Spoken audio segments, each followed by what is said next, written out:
एक बार की बात है, एक गांव में एक बूढ़ा आदमी रहता था।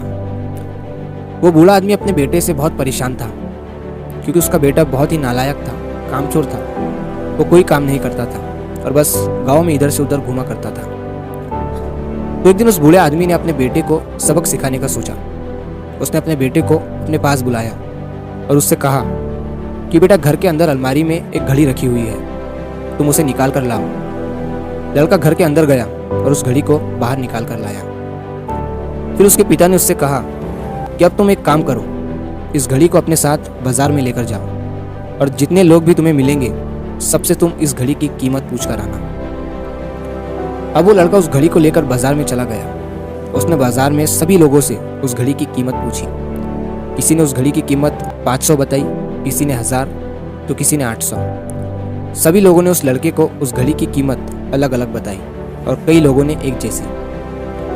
वो लड़का अपने पिता के पास वापस आया और उसने उनसे कहा कि पिताजी, सभी लोगों ने इस घड़ी की कीमत अपने हिसाब से बताई। किसी ने 500, किसी ने 1000, तो किसी ने 800।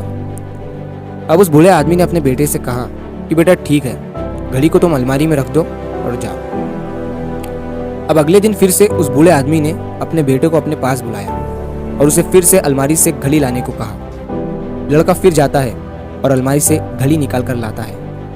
और अब उस बूढ़े आदमी ने अपने बेटे से कहा कि बेटा जाओ और आज तुम इस घड़ी के अंदर जो समय चल रहा है उसकी कीमत पूछ कर आओ। लड़के को समझ नहीं आ रहा था कि उसके पिताजी उससे क्या करवाना चाह रहे हैं। वो दुखी मन से फिर से घड़ी को लेकर बाजार में चला जाता है और सभी लोगों से उस घड़ी के अंदर जो समय चल रहा था उसकी कीमत पूछता है। लोगों को लगता है कि इस लड़के की मानसिक स्थिति ठीक नहीं है। कल ये घड़ी की कीमत पूछने आया था और आज समय की। बहुत से लोगों ने उसे भगा दिया और कुछ लोग उस पर हंसने लगे। अब लड़का परेशान हो जाता है और सोचता है कि ये मेरे साथ क्या हो रहा है। तभी वो आखिरी बार एक बूढ़े आदमी की दुकान पर जाता है। वो बूढ़ा आदमी बहुत व्यस्त था। वो लड़के का सवाल सुनते ही समझ गया कि लड़का उससे क्या पूछना चाह रहा है। उस बूढ़े आदमी ने अपना कुछ समय निकालकर लड़के से कहा, बेटा, ये जो समय है ना, जिसकी तुम कीमत पूछ रहे हो, इसकी कोई कीमत नहीं लगा सकता है। तुम करोड़ों रुपए देकर भी अपनी जिंदगी का एक सेकंड वापस नहीं ला सकते हो। इसीलिए इस टाइम का सही उपयोग करो। टाइम की एक अच्छी बात है और एक बुरी बात है। बुरी बात यह है कि टाइम गुजर जाता है और अच्छी बात यह है कि तुम उसे किन चीज़ों में गुजारते हो ये तुम्हारे हाथ में होता है। सभी के पास दिन में 24 घंटे होते हैं, अमीर के पास भी और गरीब के पास भी। बस ये तुम्हारे हाथ में है कि तुम उस टाइम से क्या नया कर सकते हो।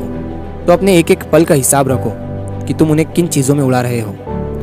उस बूढ़े आदमी की बात सुनकर उस लड़के की आंखें खुल सी गई, मानो उसमें एक बड़ा बदलाव सा आ गया हो। और फिर वो अपने पिताजी के पास उस घड़ी को लेकर गया और उन्हें सारी बात बताई।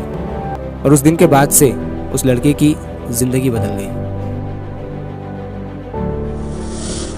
दोस्तों, कहते हैं कि टाइम सबके लिए फ्री है, लेकिन वो प्राइसलेस है, वो कीमती है।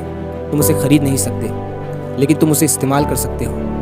तुम उसे रख नहीं सकते हो, लेकिन तुम उसे स्पेंड कर सकते हो। और अगर एक बार तुम इसे गवा देते हो तो तुम इसे कभी भी वापस नहीं पा सकते हो। तो अपने टाइम का सही उपयोग करो। तो अगर आप इस कहानी को और भी लोगों तक पहुंचाना चाहते हो तो इस वीडियो को लाइक करें, ताकि YouTube इस वीडियो को और भी लोगों तक पहुंचाए। और अगर कहानी अच्छी लगी हो तो हमारे चैनल को सब्सक्राइब ज़रूर करिए।